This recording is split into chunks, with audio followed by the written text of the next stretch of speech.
I just sit on the floor? Maybe I'll just sit on the floor. Hey guys, and welcome back to...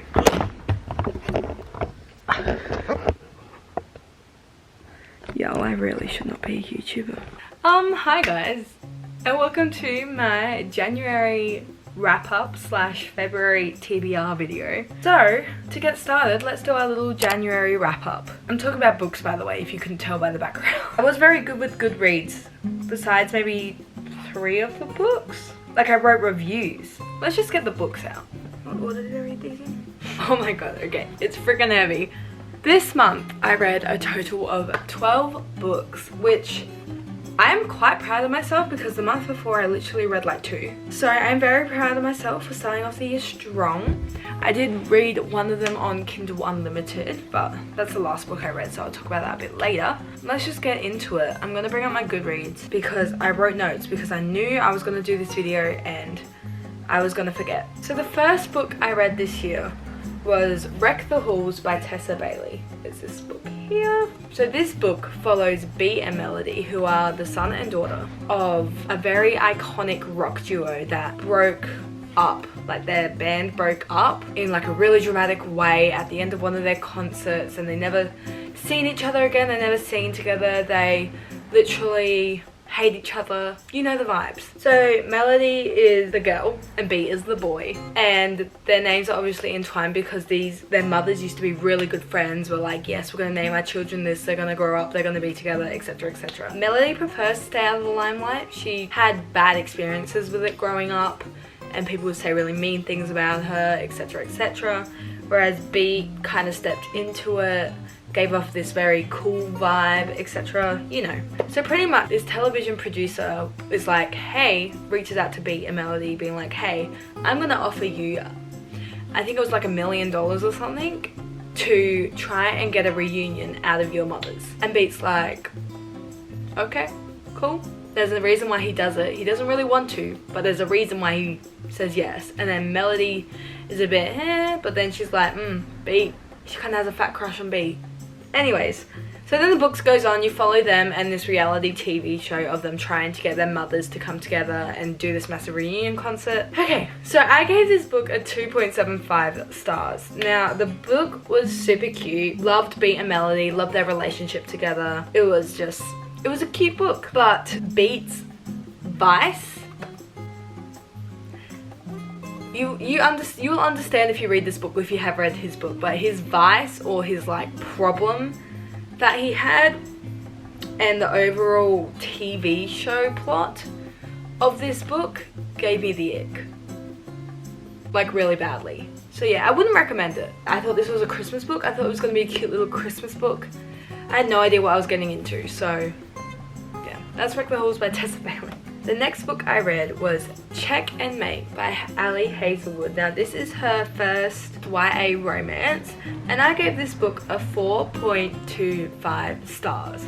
Now, this book is about Mallory, and she grew up around chess with her father, and she got very good. She was extremely talented, like almost got to grandmaster level, etc, etc, and she was so good at chess. But then something happened with her father, and she doesn't want to do chess anymore. She's done. She is done. Chess kind of led to the destruction. I'm reading from the blurb as well, so I'm trying not to spoil it. Chess kind of ruined her family for her, and her mum got really sick, so Mallory's like the sole provider of her and her sister and her mum. And then her friend kind of convinces her to come and play in this major chess charity tournament, and then she ends up beating Nolan. I think I'm saying that right. Now, Nolan is the current world champion and reigning bad boy of chess. That's quotes. His name is King Killer. She gets up to the final match with him and she beats him, and it's a massive shock. It's a massive shock because he never loses. So she's kind of like, well, done with chess, bye, I'm dipping. And then he kind of is like, no, I wanna rematch. So then she gets picked up by this agency who is helping develop chess players, etc, etc, and then stuff happens in the book. But this was such a cute book. Nolan, though, was a bit confusing. That's why it's not rated higher, and I wish he had played like a bigger role in the book, or that we saw some character development. I don't know. I felt like something was missing, but I still love them. I still love them together.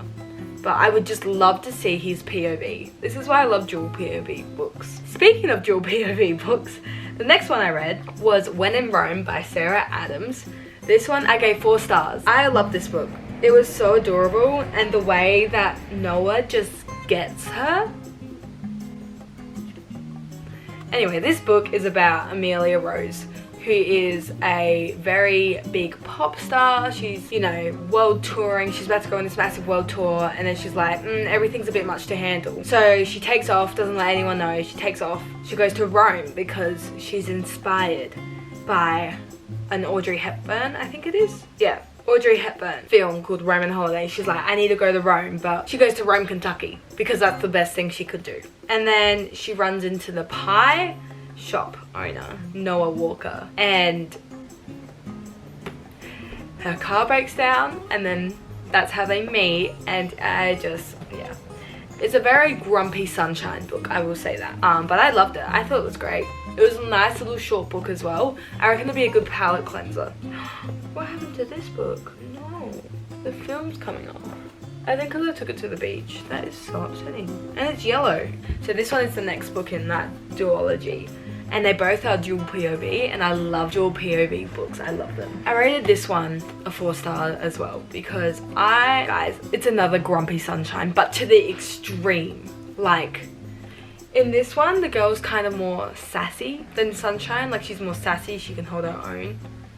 Whereas this is like a true grumpy sunshine. Like, oh my god. It's such a perfect way to end a duology. So it's about Annie Walker, who is Noah's youngest sister. And she kind of has this reputation of being innocent and childlike. And that's what she's seen as and perceived as in this small town of Rome, Kentucky. She's trying to find her perfect, like, love like her parents had. Like, she's trying to find it. But yeah, she's a florist.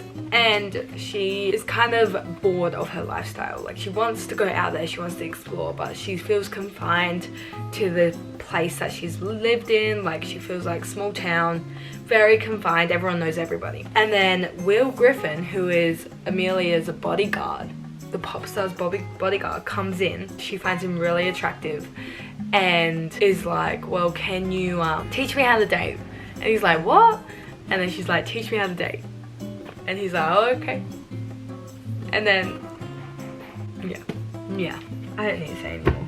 The next book I read was Things We Never Got Over by Lucy Score. I finally started this trilogy, and I am so glad I did. This book I rated a 4.25 because I love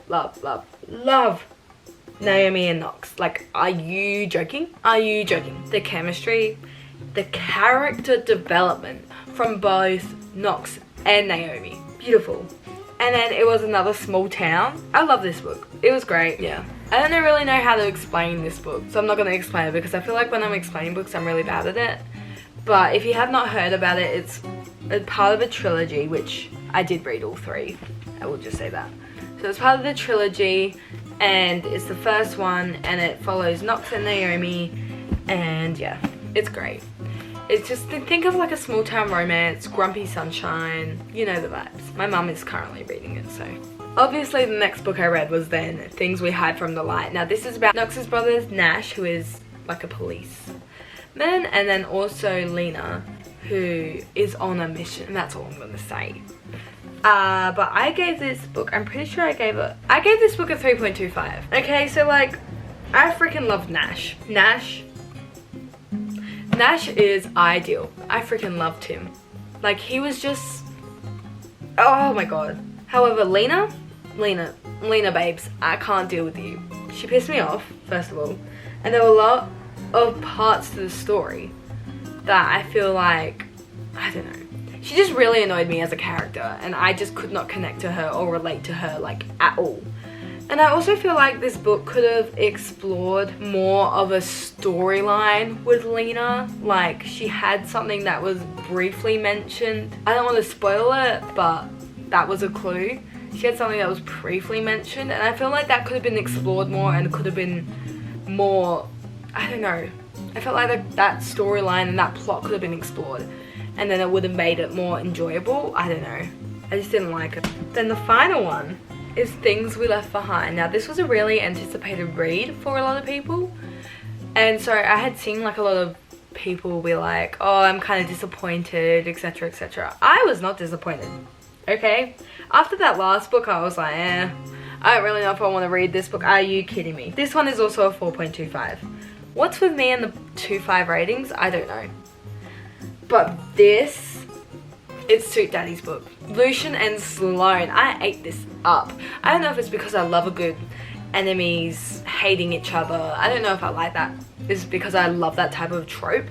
But this book, I was a bit nervous going into, okay, because everyone said bad things. Everyone said like it dragged, it wasn't good, like they needed more, but I thought this was great. It's my favorite book of the series, and it was a perfect book to end, I think, because I don't know, it was just, it like kind of wrapped everything up. And also the bonus epilogue. That's all I'm gonna say. The bonus epilogue. Yeah, that was this series. I should also mention that I was going into this thinking it was just gonna be a little, you know, small town romance following them, but there is also a bigger plot kind of around it that is followed, and it's kind of more of a mystery. I wouldn't say thriller, but more of a mystery subplot kind of. Like the romance is, it's still full force, but it's kind of like half romance, half thriller. Not thriller, mystery. Let's go on to the next book. I finally started the Off-Campus series by Elle Kennedy. So, because look how cute this cover is. This is the first book, this is the deal. And like, these covers are so much cuter than the other ones. Like, I love a good cartoon cover. I gave this book a 3.25 though.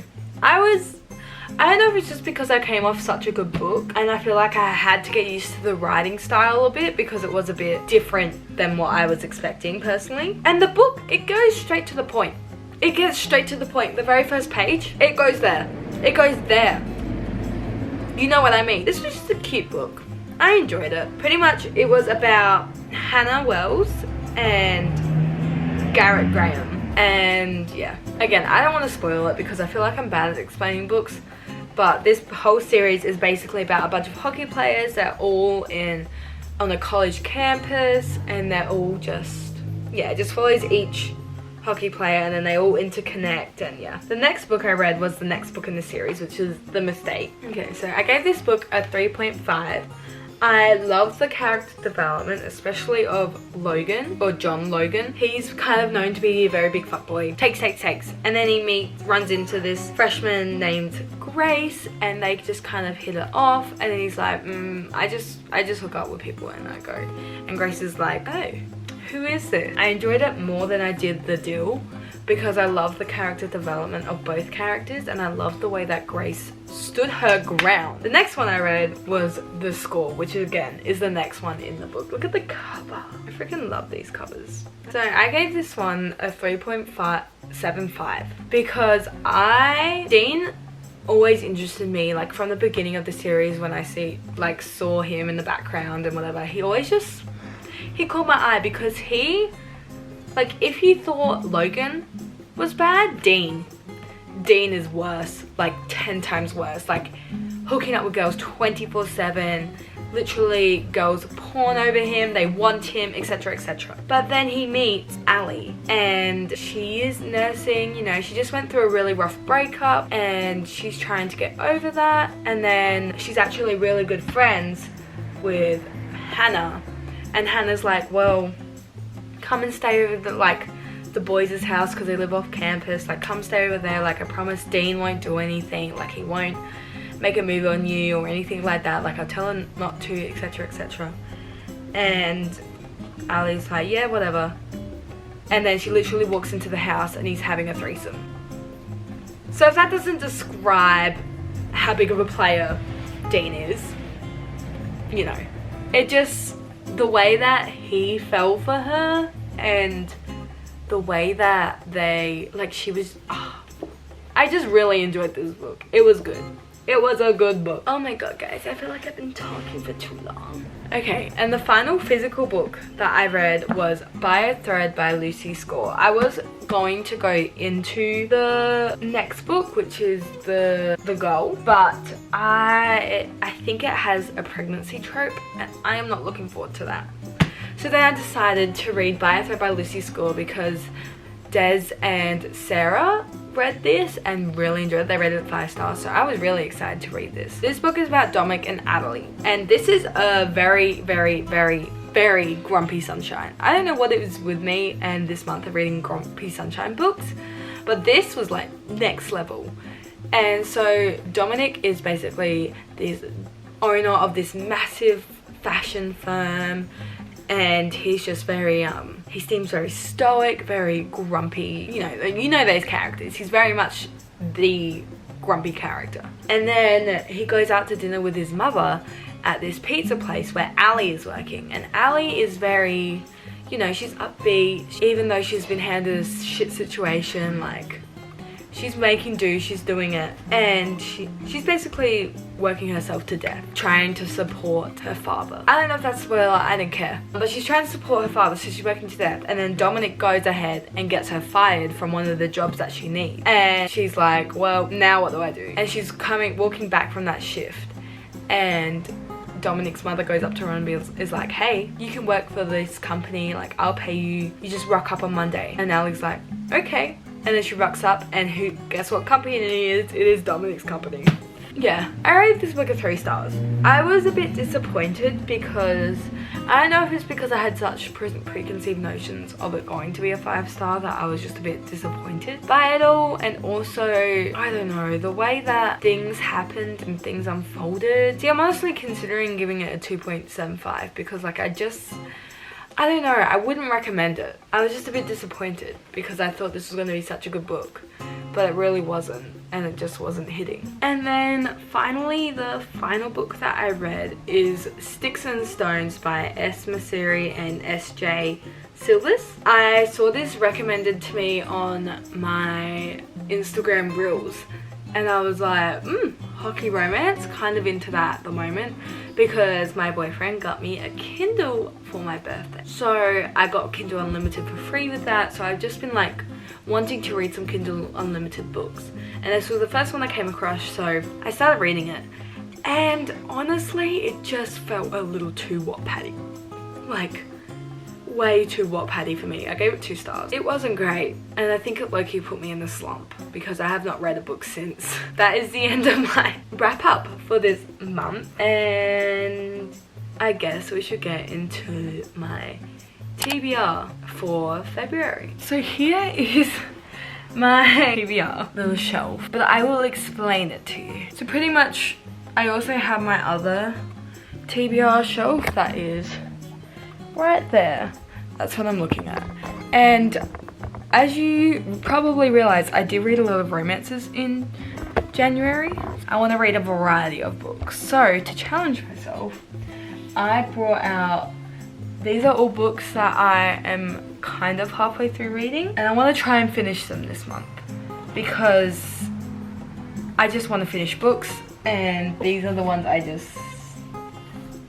started but literally have not finished. So that's my main goal. So we have The Brothers Hawthorne by Jennifer Lynn Barnes, The Night Circus by Erin Morgenstern, As Good as Dead by Holly Jackson, The Modern Fairy Tales by Holly Black, The First to Die and at the End and They Both Die at the End by Adam Silvera, We Were Liars by E. Lockhart, and also Lessons in Chemistry by Bonnie Gomez. So that is my main goal for this month, to try and finish those books. However, I know that is probably not realistic because I obviously put them down for a reason. So in case I am not in the mood to read any of these books, I have these 2 shelves, which is basically all books in a series that I haven't finished. So obviously we have the Off-Campus series, so we've got The Goal and The Legacy to read for those. We have You Said I Was Your Favorite by Monica Murphy.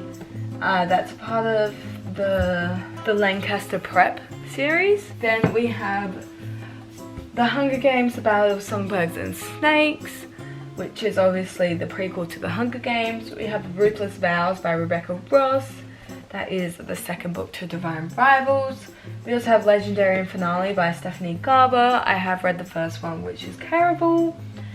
So I really want to finish that before I start reading the Once Upon a Broken Heart series. We also have Allegiant and Insurgent. I did read Divergent last year and I want to try and finish reading that. And then we had Kingdom of Ash, but also what also should be down here is Empire Storms and Tower of Dawn, because that's a tandem read and I did start reading them but clearly have not finished them. Then we have Saving Six and Redeeming Six by Chloe Walsh. This is the book 3 and 4 of the Boys of Tommen series, The Binding 13 and Keeping 13. These are the next books in that one. And then we have Fourth Wing and Iron Flame. And you might be wondering, Chloe, you've read Fourth Wing. I know. I want to reread it and I want to annotate it. And then I want to read for Iron Flame after that and go into Iron Flame with like a fresh mind, because I read it so long ago that I don't want to, you know, miss anything, I guess. But yeah, that is pretty much my TBR. I know I'm not going to read all these books, don't worry. Like I am being very realistic. I know I'm not going to read all of them. But these are just my options probably for the next 2-ish months at least. I think that's all for today's video. I think that's it. I just talked for the past like hour non-stop, so I'm sorry for babbling and for not making any sense probably. But that is all for this video. I hope you enjoyed my little wrap up slash my hopefuls, I want to call them, not TBR, but that is all. I will see you next Sunday with another book video, but my regular content will go up on Wednesdays, hopefully. Okay, bye.